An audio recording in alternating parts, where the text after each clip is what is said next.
This week on Art in the Air features jewelry artist Bobbie Rafferty, for who 25 years has created stunning, one-of-a-kind pieces that are juried in shows throughout the Midwest and South. Next, Indiana Artisan Neelu Jain shares her Japanese art forms of Ikebana and Temari into eye-catching, aesthetically pleasing creations. Our spotlight's on Michael McDermott's Memorial Opera House concert on November 2nd. Express yourself through art and show the world your heart. Express yourself through art and show the world your heart. You're in the know with Esther and Larry. Art on the air today. Stay in the know with Larry and Esther. Art on the air our way. Express yourself through art and show the world your heart. Express yourself through art and show the world your heart. Welcome. You're listening to Art on the Air on Lakeshore Public Media, 89.1 FM, WVLP 103.1 FM, our weekly program covering the arts and arts events throughout Northwest Indiana and beyond. I'm Larry Breckner of New Perspectives Photography, right alongside here with Esther Golden of The Nest in Michigan City. Aloha, everyone. We're your hosts for Art on the Air. Art on the Air is supported by an Indiana Arts Commission Arts Project Grant, South Shore Arts, and the National Endowment for the Arts. Art on the Air is heard every Sunday at 7 p.m. on Lakeshore Public Media, 89.1 FM, also streaming live at lakeshorepublicmedia.org, and is available on Lakeshore Public Media's website as a podcast. Also heard on Friday at 11 a.m. and Monday at 5 p.m. on WVLP 103.1 FM, streaming live at wvlp.org. Our Spotlight interviews are also heard Wednesdays on Lakeshore Public Media. Information about Art on the Air is available at our website, breck.com/AOTA. That includes a complete show archive, Spotlight interviews, plus our show is available on multiple podcast platforms, including NPR One. Please like us on Facebook, Art on the Air, WVLP, for information about upcoming shows and interviews. I would like to welcome to Art on the Air Spotlight Michael McDermott, Chicago singer-songwriter. He has several releases throughout the area. He will be appearing at the Memorial Opera House on Saturday, November 2nd at 7:30 p.m. And, of course, he'll probably enjoy being at the newly renovated Memorial Opera House. Plus, he's throughout the Chicagoland area, creative duality, and, it's great to have him on Art on the Air Spotlight. Michael, welcome to Art on the Air Spotlight. Thank you. Thanks for having me. Yeah, aloha, Michael. Thank you. Well, we want to start off with, because you've never been on the show, and we talked about already about doing a more in-depth interview, but briefly tell us about your songwriting career, just like where you're from. We always used to say it in our long interviews, origin story, but briefly tell us a little bit about yourself. Yeah, it's a long story, and most of it's boring, but so the key points are, outside of Chicago, born and raised, moved into the city, right out of high school, and miraculously got a record contract with Warner Brothers Records, and things were going good for a while. I was the next big thing. When that didn't happen, I had a long, slow, arduous descent into drugs and drink and facing prison time, and it was a long road back from there. So I got clean and sober in 2014, and so just had my 10 years, and things have been great, really, and never better. I'm not on the cover of magazines, but as far as a career goes, it's been a hard, well-earned, rewarding one. So then did you have a band in high school? What was the more background? Yeah, I did the whole, so that's how I became a folk singer, really, because I was too demanding, I think. And I was one of those people with a very clear vision of what I wanted to do, and it was hard to keep a band together. So then when I moved in the city, I was just starting over. I was just a guy with a guitar, and I would go to the Irish coffee houses and open mics and try to do the John Prine thing, Earl of Old Town, and was mentored by great folkie from the 70s and Mike Jordan and anyway, so that was kind of it. And then it happened very fast, and it was very fast and lucky. But as soon as it came, it disappeared almost as quickly. So describe your music style, or was it transition? You touched on it briefly, kind of folkish, but I want to hear your music style. What would you describe it as? Well, it's so some of it's kind of very story based because I think growing up I had the formative years were playing Irish Irish folk music, and with those long, terribly sad stories, that their songs are so old they don't even know who wrote them anymore. And that was a very formative part of my thing. And then I got into Dylan and Springsteen and Tom Waits and Van Morrison, and so I came out before it was called Americana. It is, I mean, now it's a whole genre, but which is just kind of heartland rock. That's what they called it too back when I was coming up.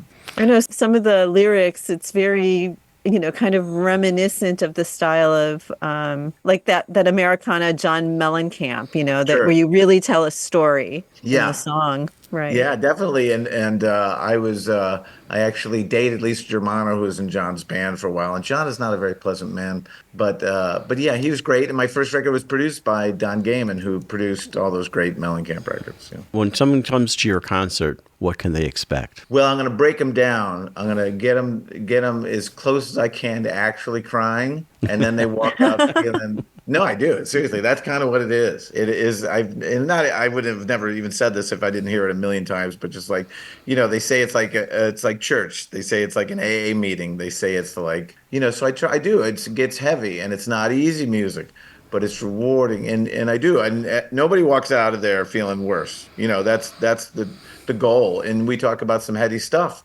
but the goal would be to walk out feeling more hopeful. I read a review right before I came on. A guy said, "There's no other artist working today that can go farther into darkness and still leave you walking out with hope." So wow.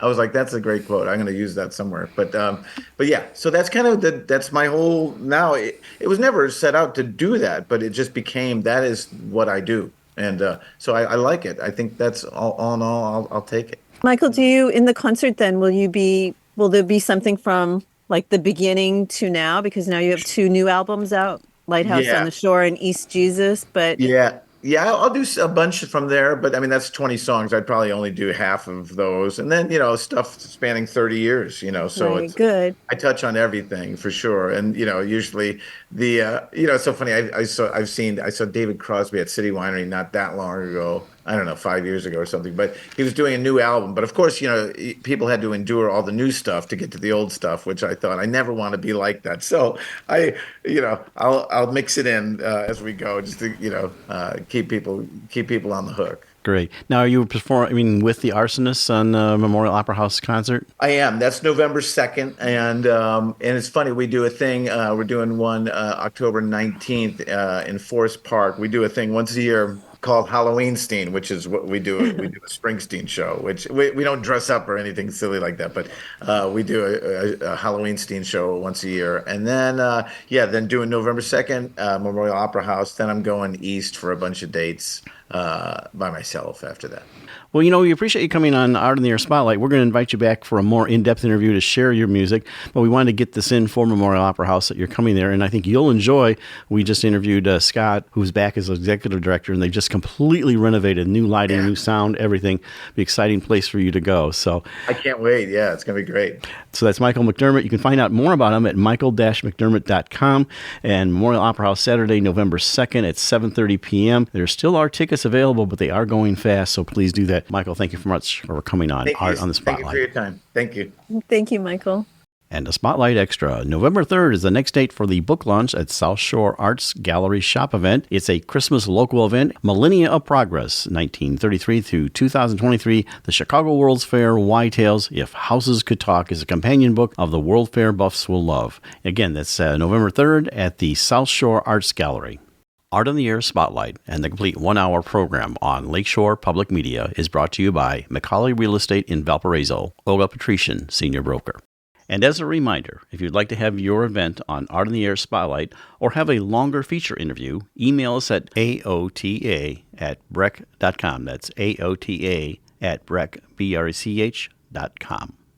Art on the Air is supported by an Indiana Arts Commission Arts Project Grant, South Shore Arts, and the National Endowment for the Arts. This is Coach Keila Parkinson of Kiki Productions, Inc. Communications Coaching, and the host of Tune In, Radio for Your Mind, Body, and Soul. You're listening to Art on the Air on Lakeshore Public Media, 89.1 FM, and on WVLP, 103.1 FM. We would like to welcome Bobbie Rafferty to Art on the Air. Bobbie is a jewelry maker who is predominantly self-taught and who's been working with beads for over 25 years. She creates one-of-a-kind pieces with a focus on color, texture, and form. Her work has been featured in galleries, art shows, and museum shops.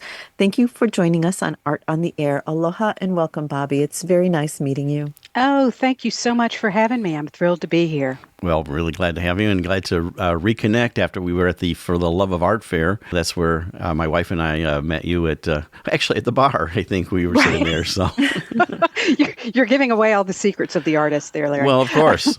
Yeah, but, it's after a full day of, displaying your art, I guess that's part of it. So I think that was one of the few places inside that hotel that you could actually get something to eat too. So that was part of it.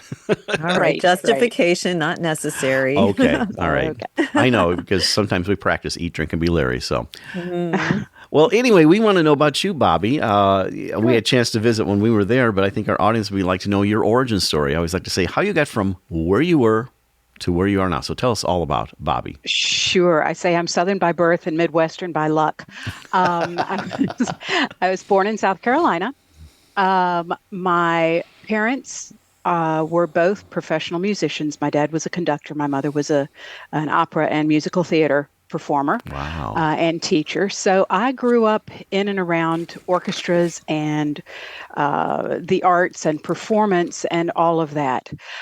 Studied, violin and piano as one does as a small child, and realized by virtue of being around all of those professional musicians that I was mediocre at best. And so pursued a career that would keep me close to the arts, but not inflict myself on audiences in a performance sense. So I went into arts administration, arts management. And that took me to Dallas, Texas, where I did my grad school work and then worked for the Dallas Symphony Orchestra. And again, hanging out with professional musicians, married a violinist. And so I've been incredibly fortunate, as his career took him to various places, being in arts management. Wherever there's a job for a violinist, there's a job for someone who can be on the other side of it all. So we've been in Dallas, Texas, Milwaukee, Wisconsin, Tuscaloosa, Alabama, Louisville, Kentucky, and then finally my job brought me to Chicago. So we are now here in Chicago and just love it. And what is your job currently? I work for the Chicago Symphony. I'm in the development area for the Chicago Symphony. So that's the day job. And the jewelry is my creative outlet. When we lived in, where were we? Milwaukee, I took a class. I saw a class advertised for jewelry making, introductory jewelry making. And I thought, ooh, that sounds fun. So I signed up and went and discovered quickly that it was really more geared towards the kinds of jewelry making projects that you could do with a scout group or something like that. It was very beginner, very elementary stuff, but it was enough to introduce me to the terminology and some of the materials and things like that. And from there, it kind of mushroomed. It was just enough information for me to be dangerous. So,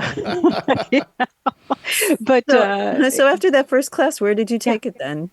I really did a lot of looking in books, and exploring in books. I got into chat groups online, that would not necessarily teach me things, but, say, oh, this is what you call that kind of bead, or this is what you call that kind of finding, which is the term for the little like clasps and jump rings and things that you use to connect things to each other.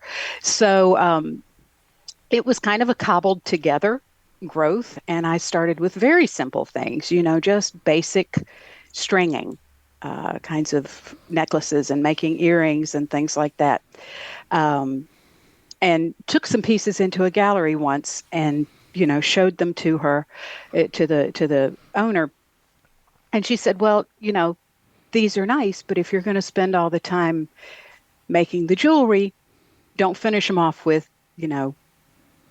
less expensive. Don't cheapen it with the clasps that you used. And basically, she was saying, don't go to Hobby Lobby and buy something for 99 cents and put it on a piece that you think is worth $100, which, made a lot of sense. So that spun me into, okay, how do I make my own clasps? So, that got me into some wire working. So things build on each other through the years. And the more I did, the smaller the beads got. I started working with seed beads and working with the off-loom weaving techniques and combining with the larger beads and just really exploring where the pieces took me. Were you also frequenting art fairs to see the types of work that was being produced? I was. Although, I loved going to art fairs before I even started doing things like this. I'm just, I love the eye candy. I love going and seeing how 100 different people can express themselves visually, whether it's painting or photography or fiber or jewelry or anything. It's just so inspirational. So, yes, I always loved doing that. And, once you get to a certain point in making, you say, well, I'll dip my toe into doing shows. And you learn a lot doing that too. So, yeah. So what was the first show and what was the experience like? Because sometimes it's welcoming and sometimes it takes a while to be welcomed in. Yeah, sure. You're absolutely right. No, this was a very local show in Tuscaloosa, Alabama. I think it was like, not quite the equivalent of a farmer's market, but it was kind of, a weekend local artists gathering. And it takes a lot of courage, to get out there and show your stuff because you think it's fabulous and people walk by and go, eh. That could be a real ego blow. But it was fun. It was fun to talk to people about the work. It was fun to get to see their reactions and hear their reactions. I learned not to display my earrings on a window shutter because one good gust of wind sends it sailing across the parking lot. So, it's all learning, not necessarily the way you expect, but it's all learning. It's so true. I know the moment somebody first puts on a piece is quite amazing. Oh, it's wonderful. And the best is when you see it out in the wild, when you catch somebody wearing a piece that they got from you. It's just a real joy. I see on your website the marriage of music and one of the pieces you have laying on a sheet of music. So I can see that there's sort of a juxtaposition of that everything. And of course, the website is Bead Song. No, that's okay. That's and so. But you're right. It's the combination of the beads and the music influence and trying to bring those two worlds together. So how do they overlap, in your day-to-day work? I mean, you're out there raising money for the symphony, which, everybody in the non-for-profit world is doing. It's like... Cheers to that, right? Right. But, your time for this do you have a special time that you work on your beads? Like, is there a set time? Like, okay, every day I'll do a little bit in the studio or maybe the weekend, or how does that work for you? It's the weekends are fertile ground for getting in the workshop, but it's really nice to catch a little bit of time here and there. It's a great meditative kind of process. So for example, if I have a big event coming up at work and I'm kind of getting ready, I'll try to find an hour where I can just sit and work on a project. Just to get your head out of everything else, to turn on the other side of the brain, because I don't play an instrument, I don't perform. This is kind of my opportunity to express whatever creative urge I have, and like I said, it can be very meditative and very centering, and. So any time that I can find to get in there and work on something, even if it's, just laying something out to finish off later, I find I'm in a better headspace afterwards. Bobbie, I want to ask a childhood question. Sure. So you have this very highly musical family. We're talking about orchestras and opera. Right. So as a family, as a young child, how was music? I mean, did you play together? You say you really don't play an instrument, but you were doing piano and violin. So I was kind of like, as I was doing, some reading about you, I was like imagining, oh, do we have like the Von Trapp family singers here, like in the household? So I was just kind of wondering. Funny you should mention that. No, because just by virtue of, the family and what they did and things like that. Yes, I was, often in musical productions that my folks were involved with. My dad, as a conductor, would be down in the pit. My mom would often be the lead, and I was in a lot of children's choruses growing up. I was in 3 different productions of The Sound of Music. So yeah, Von Trapp family singers right there. So it was great because I got to see the inner workings, the backstage, the on stage, the in the pit, the in the audience, and really gain a real appreciation of what it takes, to do anything artistic. I think the goal is you get up there and you want it to look like it's just a snap. It's easy. It comes to you naturally. There's a whole lot of work behind everything, Right. behind a performance, behind a piece of jewelry. Somebody says, how long did it take you to make that? I say, well, 30 years, Right. because that's the experience that you bring to it. Now, I don't say that often because it's a little snarky, but,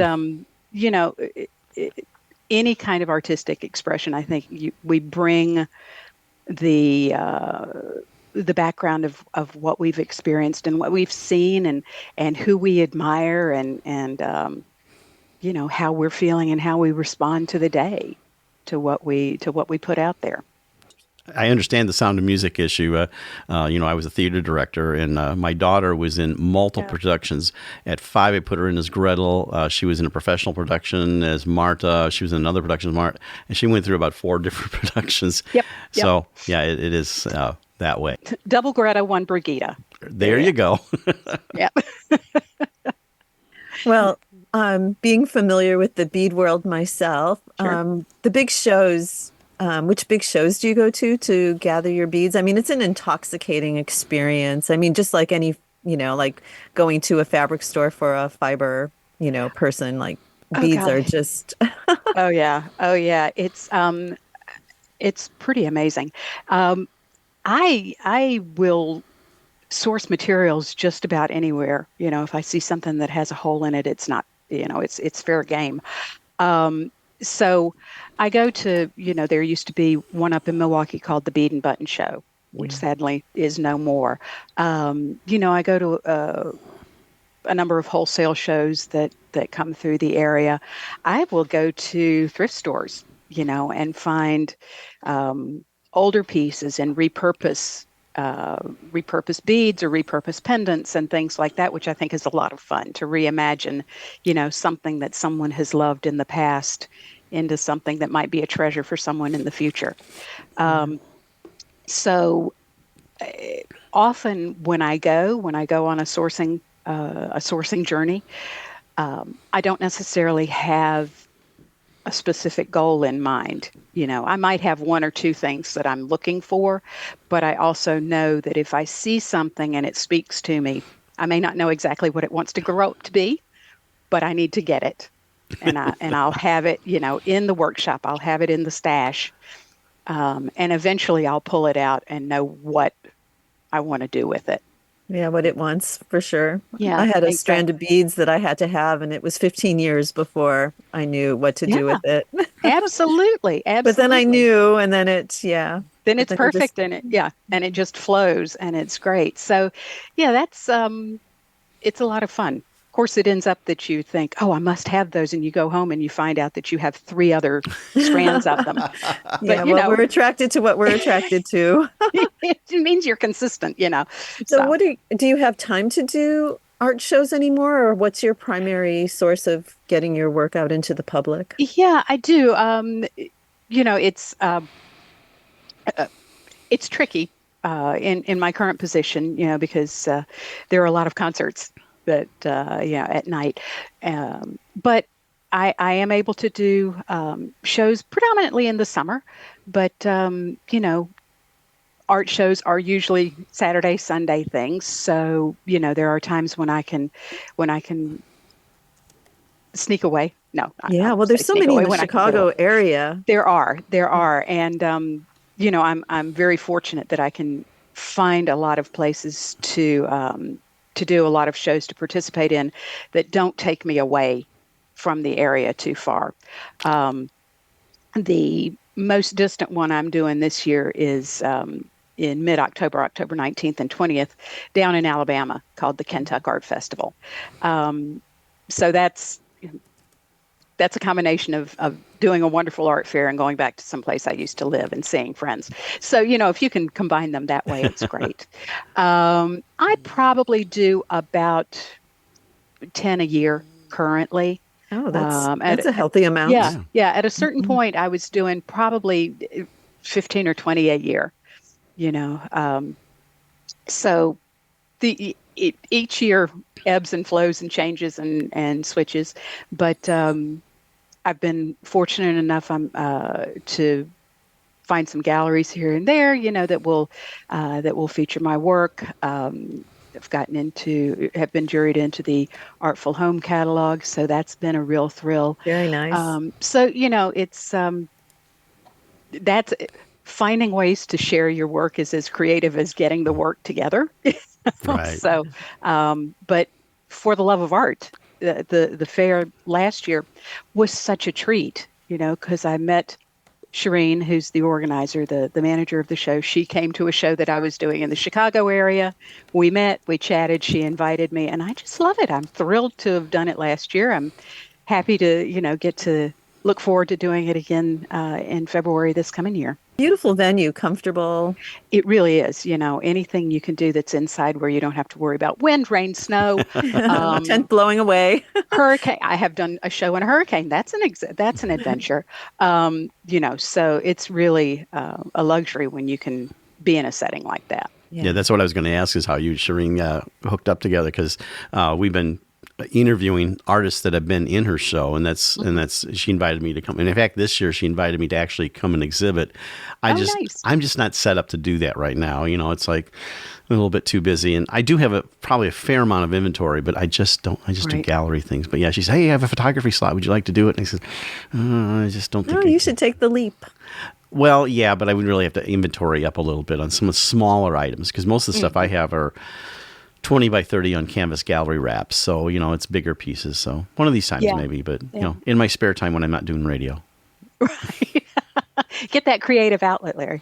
No, but you're right. That's another thing you learn by doing the shows, is how to mix, big things, little things, extravagant pieces to wear every day, So that's part of it too.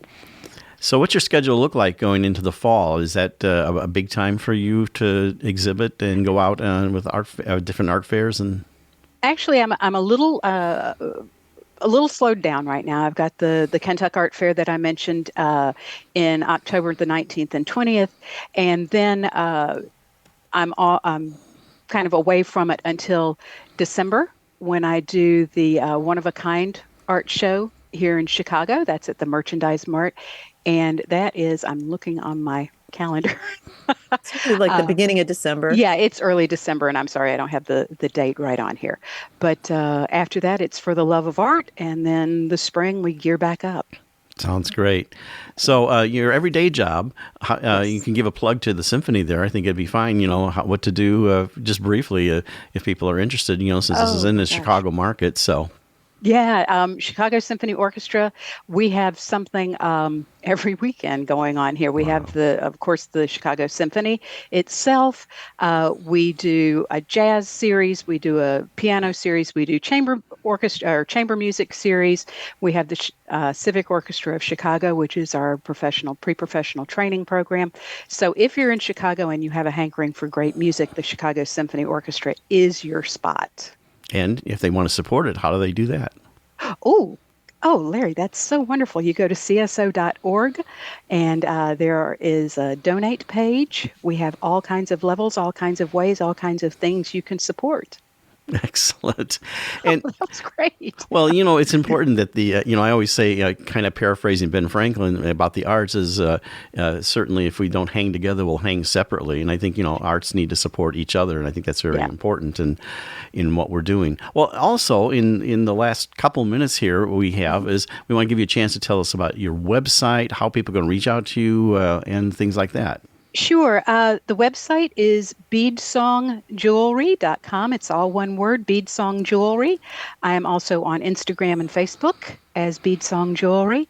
Instagram is where I put the newest stuff. The website, it's a little harder to keep updated because everything is one of a kind, and sometimes when it's in, it gets sold and it's gone. But yeah, I'd love for people to connect there, and of course, come to the one for the Love of Art in February, and we can talk face to face and just geek out over some jewelry. That's great. Yeah, it's a fun thing to do at those art fairs. Is you get to meet people face to face, like we met, and when I was going around meeting people, and it's the interaction. I think is very, very important at those type of events and everything. Well, Bobbie, thank you so much for coming on the show. Beadsong Jewelry, Bobbie Rafferty. And again, you can find her on Facebook. You can find her, of course, on Instagram. And her website, even though it's not as current, but it's very artistic. When you first pull up the page, you have the beautiful piece laying on a sheet of music, which kind of reflects your entire life. Bobbie, thank you so much for coming on Art on the Air.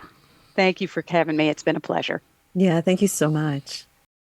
We'd like to thank you for listening to Art on the Air. Our show relies on the support of not only our show underwriters, but also our listeners who make donations to this station. Your support of this station will ensure Art on the Air may continue bringing you the best of the arts and culture programming for Northwest Indiana and beyond. If Art on the Air is important to you, please consider supporting this station with a one-time contribution or even making an ongoing sustaining contribution. For information on how to make a contribution, go to this station's website or our show website, breck.com/AOTA.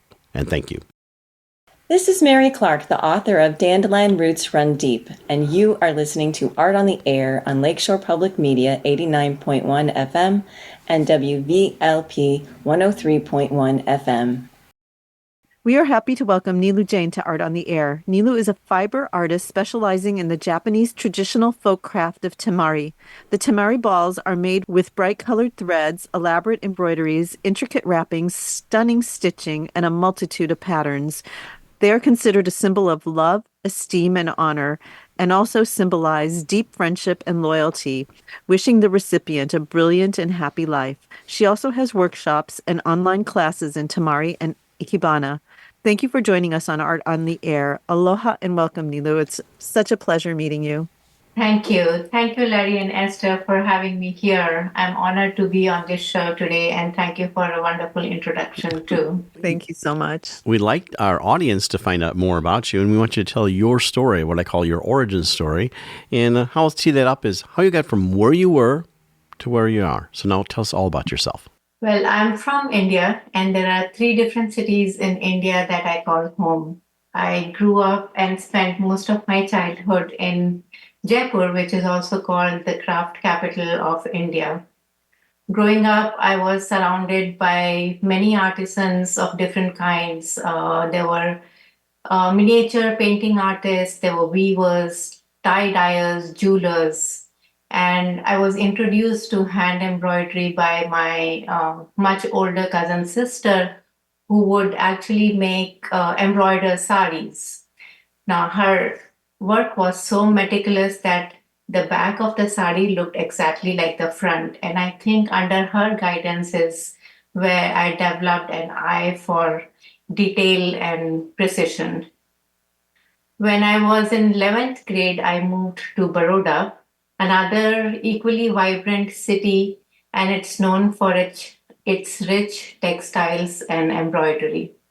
In high school, I was I developed a huge interest in fashion, and I went to do an undergrad in clothing and textiles.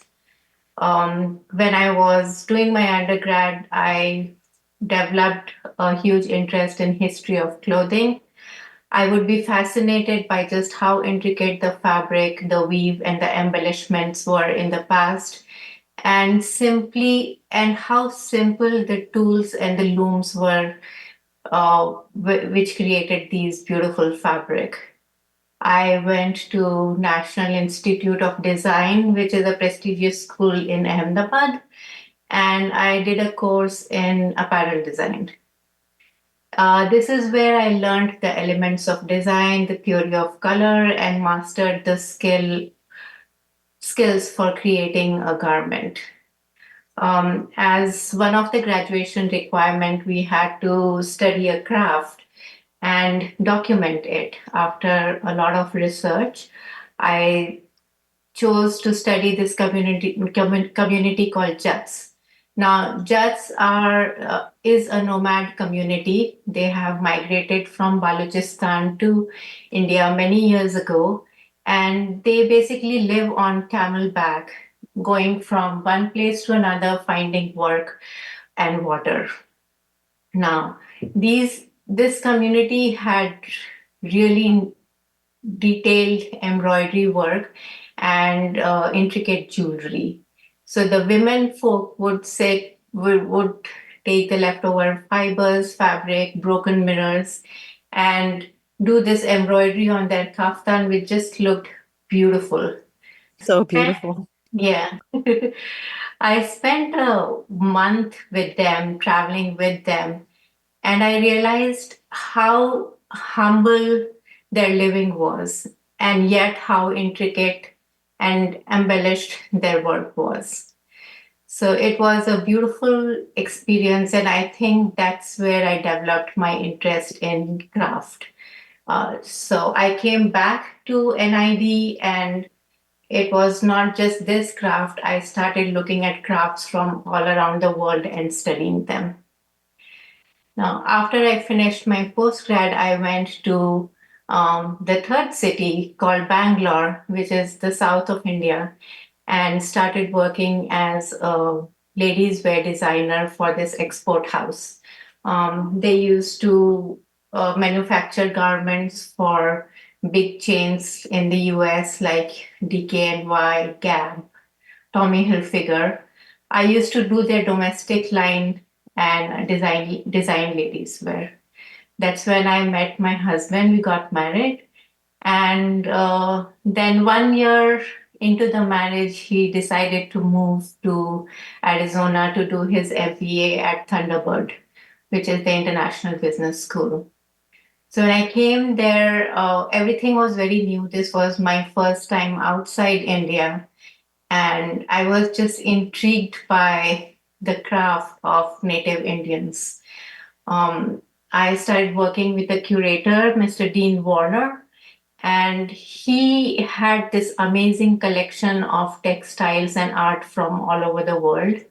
And he was doing this project where he was restoring and framing all these textile pieces and artworks, and I helped him with it. Cutting the long story short, in 2005, after my husband graduated and he was in his job, we were posted in Japan. And I think that's where my Temari story begins. So, I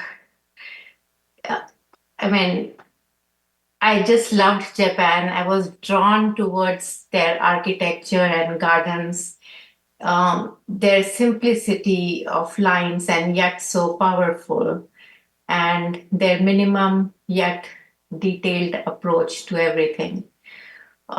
Using apparel as my background, I started working with theater and doing the costumes for theater, mainly for kids, children theater. But I soon realized that my interest lies more in the finesse of the fabric and the quality of construction of a garment rather than just the superficial visual look. So that's when in 2005, I met my sensei, Michiko Shimizu. And she took me under her wings, and she was my Temari sensei.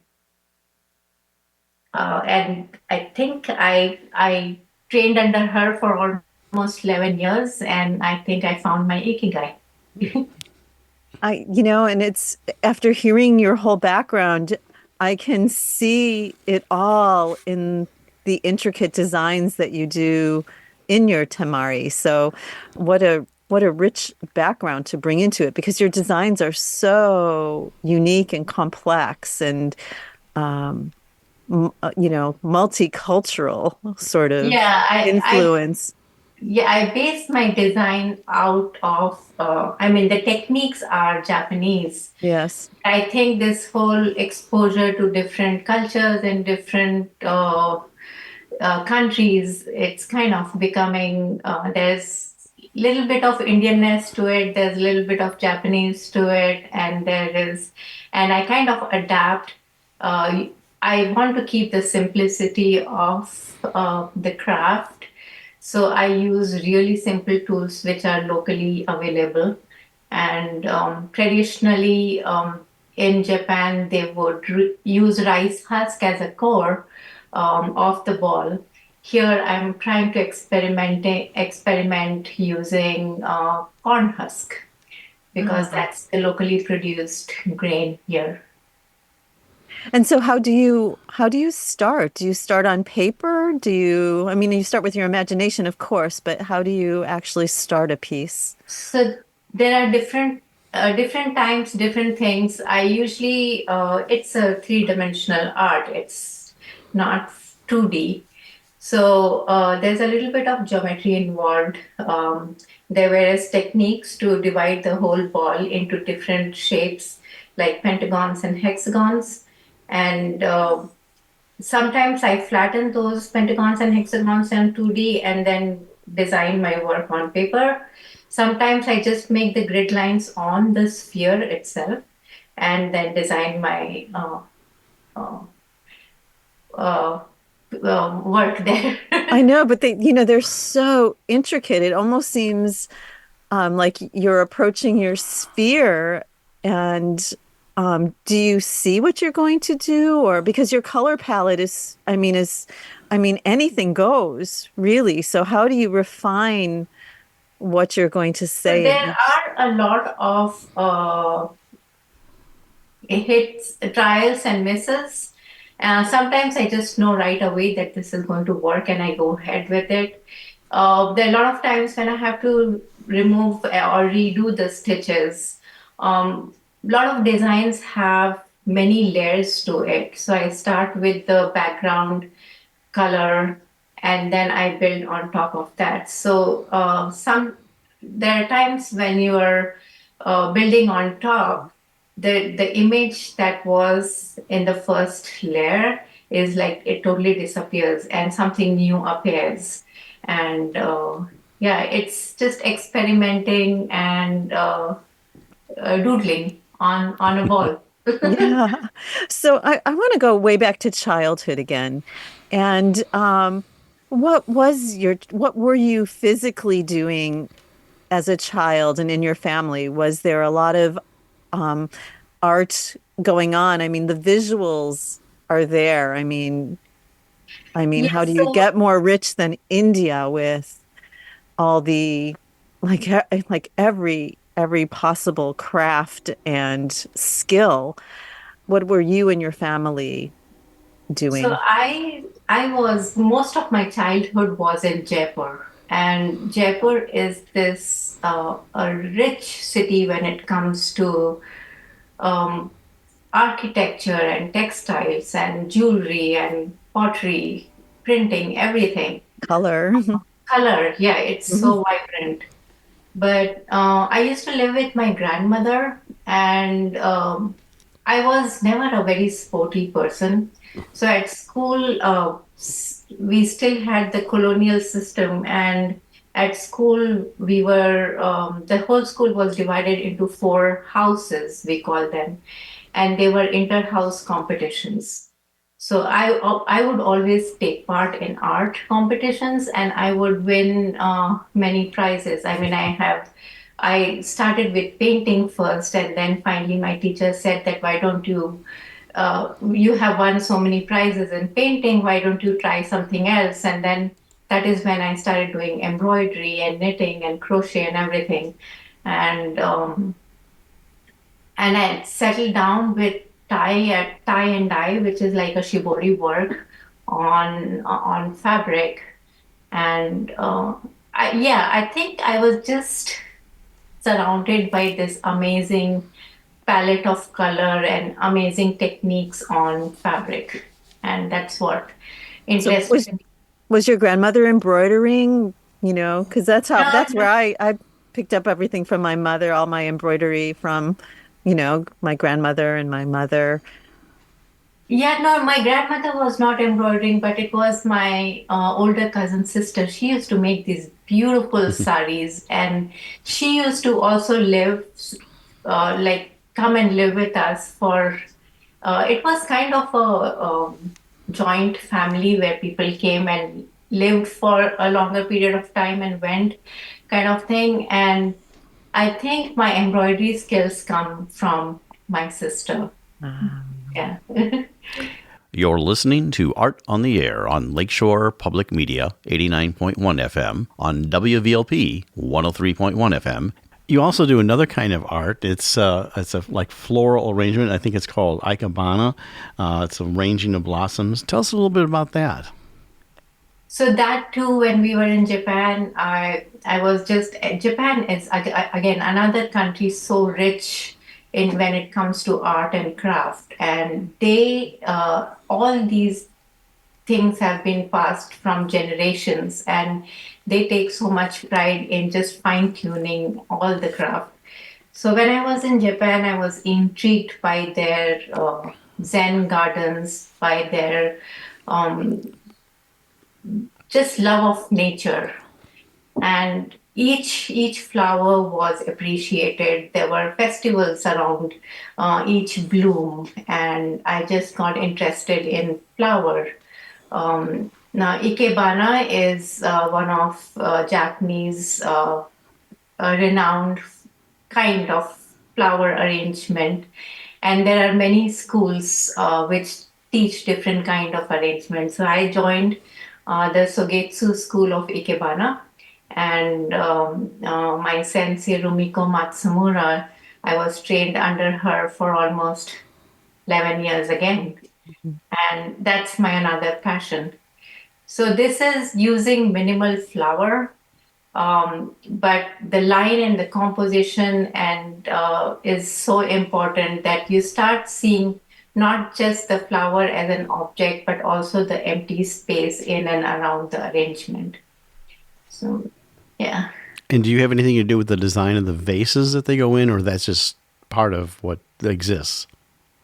No, I have a big collection of vases, and then when I buy my floral material, I try to see which one is going to look good with that, and then I go ahead from there. But now ceramic and vases is just totally another level art in quite a specialty. Yeah, quite a specialty. Mm-hmm. Yeah. So when did you start doing the online classes? I think it's like a brilliant thing to do. Yeah, it all started during COVID. So I used to teach Ikebana and Temari classes while we were in Japan. So we lived in Japan from 2005 to 2021.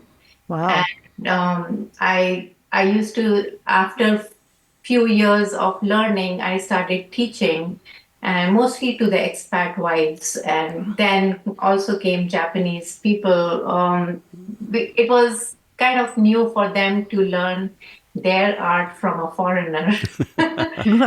So I used to run classes, and then came COVID, and we were all at home doing nothing. I was not having classes. My students were getting bored, so then we decided to start doing them online.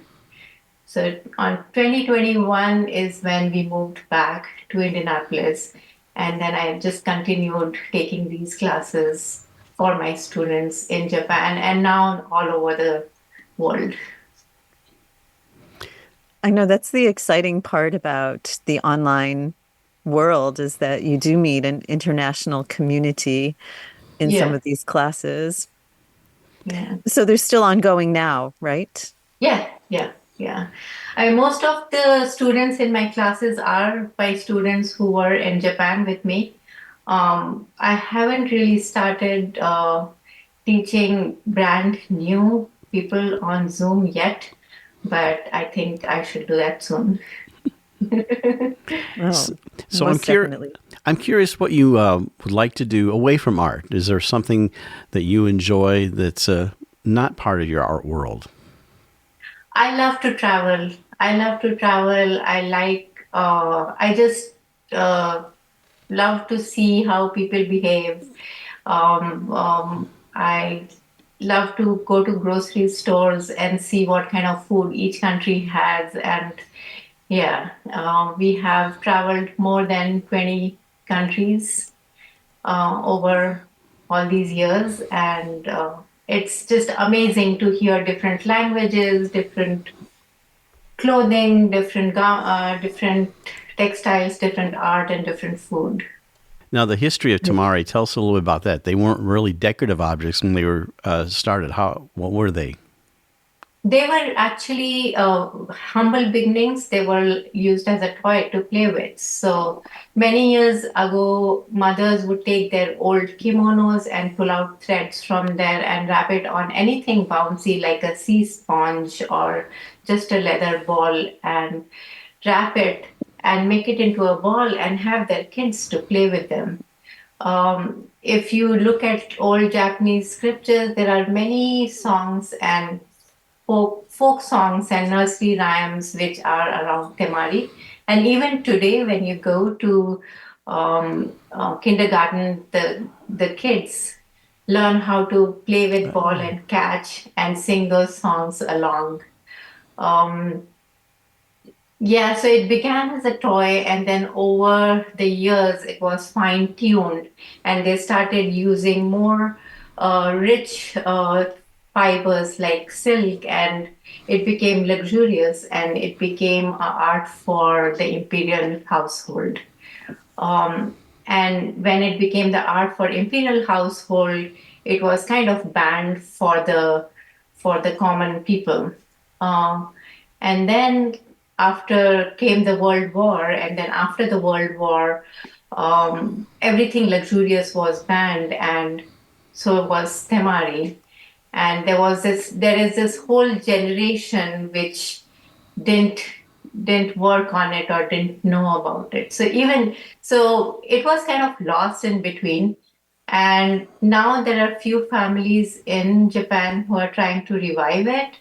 When I meet my age people in Japan and ask them about Temari, they would always say that, yeah, my grandmother used to do it or my great grandmother used to do it, but then it's kind of dying art. Yeah. So tell us about Indiana Artisan and the process you did to become an Indiana Artisan that you currently are. So when I came from Japan to here in 2021, I live in Carmel, and I was just walking down the street and I saw this store. I went inside and I met Rosalind. She's such a wonderful lady. And I was telling her about my art and I was showing it to her, and she said, "Oh, this is lovely, and why don't you jury in with us next year? Because I guess you have to live here for at least a year to become an Indiana artisan." So yes, I did that and I got into it, and that's where I display my work now. I also display my work at CCA, which is the Center of Creative Arts in Carmel. And it's a cooperative store, and we are around 40 artists who represent there. Oh, how wonderful. You know, we only have a little over a minute left, but we want to give you a chance to tell people how they can find you, like online, find out about your classes, and also you did tell us some of where your art is, but how they can view your website and things like that. Yeah, so my website is my name, neelu-jain.com. It's neelu-jain.com. You can get in touch with me through my website. There is a contact detail there. Otherwise, I display my work at Indiana Artisan and CCA in Carmel. And I'm a featured artist in the month of October. So the second Saturday of October, which is the 12th, there's going to be an artist reception at CCA, and I'm going to be there from 4 to 8. So if you want to just come in and talk. Yeah. And meet you in person. That's fantastic. Well, we appreciate you coming on Art on the Air and sharing your arts journey and your creative. That's Neelu Jain, and you can find her at neelujain.com. We'll have a link on our website on her picture. You click on that and it'll take you right there. And you can find her also on Instagram and through the CCA Art Gallery. Neelu, thank you so much for coming on Art on the Air and sharing your art journey. Thank you. It's a lovely story. Thank you, Larry and Esther. Coming next week on Art on the Air features two local theater directors, both sharing their career journeys. First, the newly reappointed executive director of the Memorial Opera House, Scott P.J. McDonald, and next, the new artistic director for Toll Theater, Deanne Stover. Our spotlights on LaPorte County Symphony's 52nd season opener with a vibrant musical tribute to Latin American music and the Day of the Dead with executive director Emily Llanes. We'd like to thank our guests this week on Art on the Air, our weekly program covering the arts and arts events throughout Northwest Indiana and beyond. Art on the Air is heard Sunday at 7 p.m. on Lakeshore Public Media, 89.1 FM, also streaming live at lakeshorepublicmedia.org, and is available on Lakeshore Public Media's website as a podcast. Art on the Air is also heard Friday at 11 a.m. and Monday at 5 p.m. on WVLP 103.1 FM, streaming live at WVLP.org. If you have a smart speaker like Amazon Alexa, Google Assistant, or Apple Siri, just tell to play Art on the Air to hear the latest episode. Our Spotlight interviews are heard every Wednesday on Lakeshore Public Media. Thanks to Tom Maloney, Vice President of Radio Operation for Lakeshore Public Media, and Greg Kovach, WVLP's station manager. Our theme music is by Billy Foster with a vocal by Renee Foster. Art on the Air is supported by an Indiana Arts Commission Arts Project grant, South Shore Arts, and the National Endowment for the Arts. We'd like to thank our current underwriters for Lakeshore Public Media, Macaulay Real Estate in Valparaiso, Olga Patrician, Senior Broker. And for WVLP, Walt Breidinger of Paragon Investments. So we may continue to bring you Art in the Air. We rely on you, our listeners and underwriters, for ongoing financial support. If you're looking to support Art on the Air, we have information on our website at breck.com/AOTA, where you can find out how to become a supporter or underwriter of our program in whatever amount you are able. And like I say every week, don't give till it hurts. Give till it feels good. You'll feel so good about supporting Art on the Air. If you're interested in being a guest or send us information about your arts-related event or exhibit, please email us at aota@brech.com. That's aota@brech.com, or contact us through our Facebook page. Your hosts were Larry Brechner and Esther Golden, and we invite you back next week for another episode of Art on the Air. Aloha, everyone. Have a splendid week. Express yourself through art and show the world your heart. Express yourself through art and show the world your heart.